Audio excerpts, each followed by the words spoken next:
Hi, welcome to my channel. मेरा नाम अंकित सिंह है और मैं एक बैंकिंग एस्पिरेंट हूँ। तो आज मैं अपना एक्सपीरियंस शेयर करूँगा आई आरआरबी पीओ इंटरव्यू का। मेरा इंटरव्यू था 14 नवंबर को, पैनल 2 में लखनऊ में था, 8:30 बजे सुबह से। तो जैसे हम एंट्री करते हैं तो हमें एक चेयर पर बैठा दिया जाता है। तो वहाँ पर हम लोग वेट करते हैं। तो उस समय थोड़ी देर बाद वो ऊपर से कॉल आती, मतलब कि वहाँ ऐसा था, चल रहा था कि फर्स्ट कम फर्स्ट सर्व वाली सिस्टम था। तो बोलते थे कि पैनल 4 से पैनल 2 से 2 मेंबर 4 मेंबर जो पहले जा रहा था वो उसका हो रहा था। तो ऐसे करते मेरा नंबर 11:30 बजे आता है। तो तो उस समय जब हम जाते हैं तो वहाँ पे बायोमेट्रिक होता है। बायोमेट्रिक में थोड़ा सा टाइम लग रहा था, तो बैठे थे। तो उसके बाद बायोमेट्रिक होता है, उसके बाद फिर डॉक्यूमेंट वेरिफिकेशन में भी तो बहुत भीड़ थी, बहुत धीरे धीरे उनका काम चल रहा था। तो उस समय फिर जाके हम लोग बैठते हैं तो फिर डॉक्यूमेंट वेरिफिकेशन होता है। उन्होंने ऐसे कोई डॉक्यूमेंट का नंबर सीरीज तो बताया नहीं था कि कैसे कैसे रखना है। वो बस कि सिर्फ मांग रहे थे कि डॉक्यूमेंट कैसे कैसे आपको देना है। तो वो उन्हें जो जरूरत थी वो मांग ले रहे थे, वो चेक करके अपना बता दे रहे थे। तो ज़्यादा कुछ वो हुआ नहीं, सब कुछ वो अटैच करके फिर फाइल भेज दिया इंटरव्यू पैनल के पास। तो हम जाते हैं वहाँ बाहर बैठते हैं। जैसे बेल रिंग होती है तो उस समय हम एंट्री जैसे गेट खोलता हूँ तो मुझे सामने एक सर दिखते हैं। तो मैंने उनसे कहा, तो मैं आएगा मैं सर? उन्होंने कहा यस यस आप आ सकते हैं। मैं अंदर गया। मेरे लेफ़्ट साइड में दो मैम बैठी रहती हैं। पैनल में 5 मेंबर थे, तो दो मैम थी लेफ़्ट साइड में और राइट में 3 सर थे। मैंने विश किया, good morning, good afternoon ma'am, good afternoon sir, ऐसे के कहा। फिर मैंने कहा सर मैं आई सीट सर? तो उन्होंने कहा हाँ आप बैठ सकते हैं।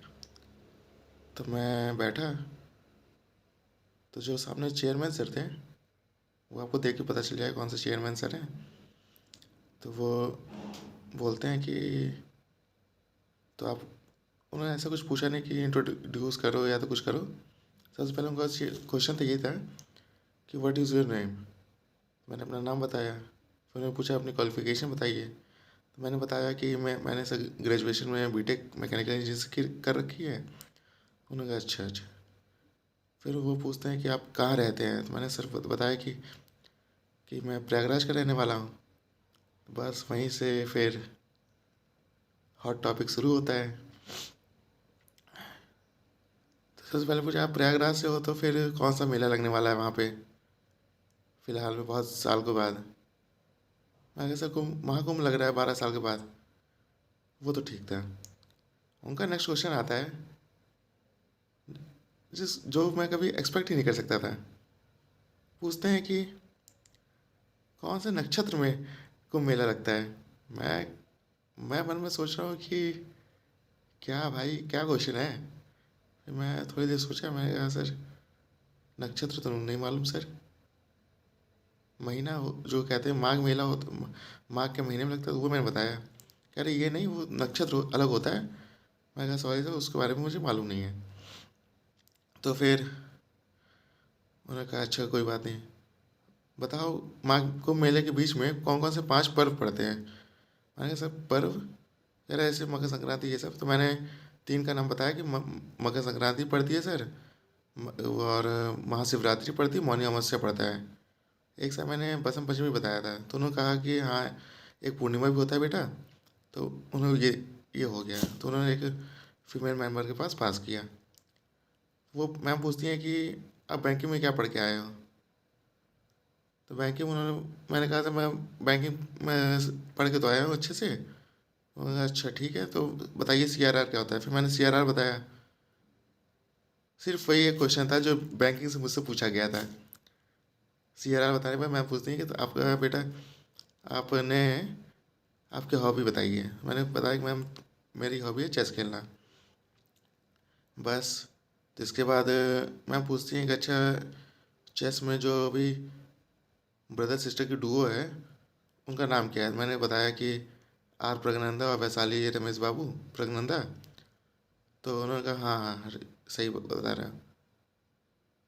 उन्होंने कहा उनकी, फिर मैडम ने कहा, तब तक उन्होंने सेकंड मेल मेंबर को पास किया। तो उन्होंने कहा आप क्या बता रहे हो बेटा? मैं कहा सर मैम ने हॉबीज़ पूछी थी तो वही बता रहा था। अच्छा अच्छा। तो कह रहे तो उन्होंने बोला कि उनकी कोई अभी रिसेंटली अचीवमेंट बताइए। तो मैंने कहा सर अभी चेस ओलंपियाड हुआ था रिसेंटली, तो उसमें दोनों मेंस और वीमेंस टीम ने गोल्ड मेडल जीता था, चाइना और यूएसए को हरा के। कह रहे हाँ हाँ।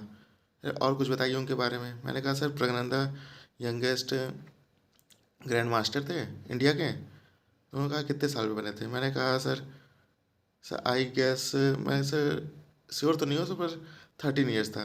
कह रहे बेटा बता तो सही, बस ये श्योर होके बताया करो। तो ये ऐसा हुआ। तो उन्होंने फिर ये पूछा कि अच्छा ये बताइए 90% तो जो बीटेक के स्टूडेंट्स होते हैं, इवन आईआईटी वाले, वो जो पढ़ते हैं वो उस चीज़ में वो जॉब नहीं करते। मैंने कहा सर सर बात तो सही है सर। मैंने कहा सर कि यस सर, ऐसा तो होता नहीं सर, क्योंकि सर इंजीनियरिंग में सर ज़्यादा जॉब्स की अवेलेबिलिटी नहीं है। तो उन्होंने कहा "हाँ, बात तो सही है, लेकिन आपकी ऐसे तो पढ़ाई बेकार हो जाएगी जो 4 साल में आपने पढ़ाई की है।"